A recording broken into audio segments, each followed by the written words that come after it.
Hey YouTube, it's ICU and welcome to the 73rd episode of Best Tech Info and Rumors. To start off, I want to talk about the site Apple Pro. Now, a couple months back, they leaked a picture of what they were claiming was an iPad 3 dock connector and ribbon cable. Now, even though it didn't really reveal too much about the next generation iPad and it wasn't really authenticated, it's been reported that the supplier who accidentally lost this part is actually suing the Taiwanese website Apple Pro for leaking the picture. And if you guys want more details on it, I have a link to Apple Pro on the post that's down below. Also, Apple pushed out a 7.6.1 firmware for the time capsule and airport base station. And in addition to releasing a new firmware for their two networking devices, they also updated airport utility to 6.0 for the two latest devices with a Mac running OS X Lion. For those of you that don't know, airport utility is basically the way you manage your airport base station or your Apple time capsule. And previously it had a couple of different tabs and sections where you could go in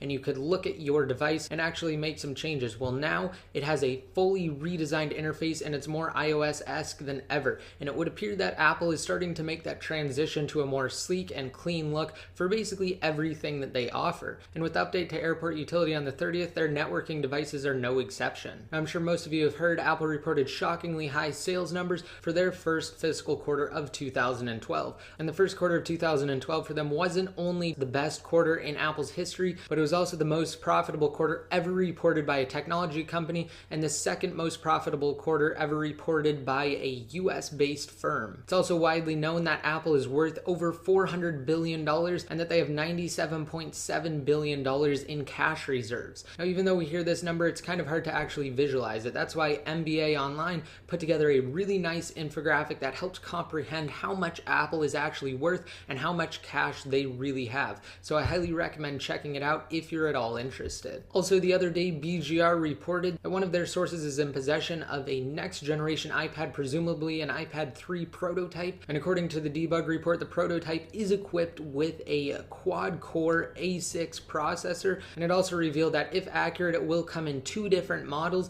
and that's a Wi-Fi model as well as a LTE, GSM, and CDMA combo model. Now that, in theory, should be able to run on practically any network, CDMA or GSM, it doesn't really matter, and it will also be 4G LTE capable. But again, that is if this debug report is authentic. Also, kind of along the same lines, according to analysts, the 6th generation iPhone, which is widely known and rumored as the iPhone 5 online, is actually set to be unveiled at this year's WWDC or Worldwide Developer Conference event. Now, previously, Apple has always unveiled their iPhone at WWDC until the iPhone 4S. However, according to these analysts, they're suggesting that Apple will get back on track and unveil the 6th generation iPhone at this year's WWDC event. Also, a leaked calendar from Moscone Center suggests that Apple will hold WWDC somewhere between the 10th and 15th of June this year, because in the calendar it says that they have that time blocked off for a corporate meeting. Now, in the past, Apple has used the event name corporate meeting as a placeholder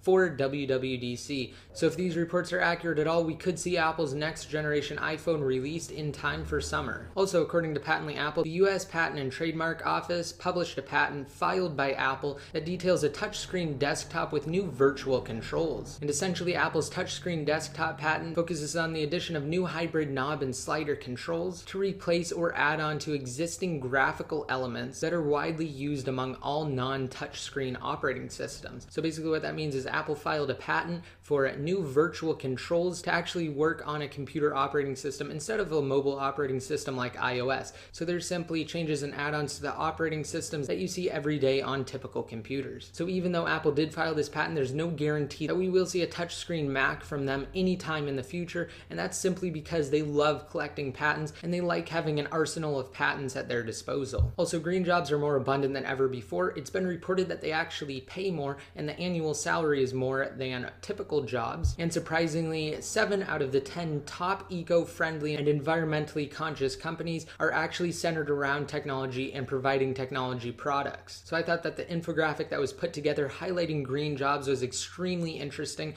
I'll have a link to that down below in the more info if you guys want to check it out. And finally, I made 2 videos since the last episode of Best Tech Info and Rumors, and the first one was how to free up RAM on the iPhone 4S, iPhone 4, iPhone 3GS, iPod Touch 4th and 3rd generation, as well as the iPad iPad 2 and the original iPad. Now, a lot of people actually misunderstood this video. Essentially, what I demonstrated in the video was removing these processes that start up with the phone, and they take up and consume RAM, and most of them do not have a function that directly relates to you or everyday activities. They're simply related to things like Apple crash reports, checking for App Store updates every day, and actually managing which applications it thinks it should close if you're starting to run out of RAM. And if you remove these launch daemons, it can significantly speed up your device, and it will free up your RAM no matter how much free RAM your device actually has to start with. And the second video is how to install Spire on the iPhone 4, 3GS, iPad 2, the original iPad, as well as the iPod Touch 4th and 3rd generation.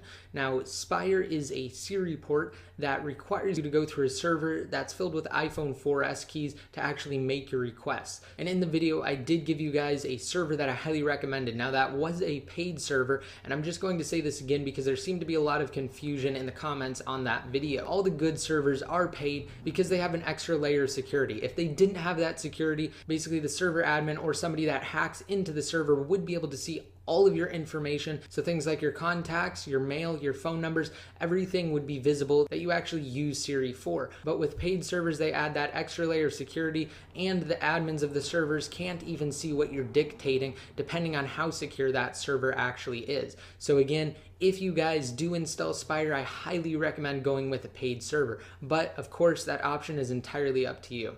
So that's it for this video. I hope you guys liked it. Please remember to rate it up if you did, and hit that subscribe button to be notified every time I release a new video. Also, don't forget I will have links to everything I talked about in today's episode down below in the more info. And if you guys want to be updated more often, just be sure to follow me on Twitter, like me on Facebook, and add me to one of your circles inside Google+. And until next time, this is ICU signing out.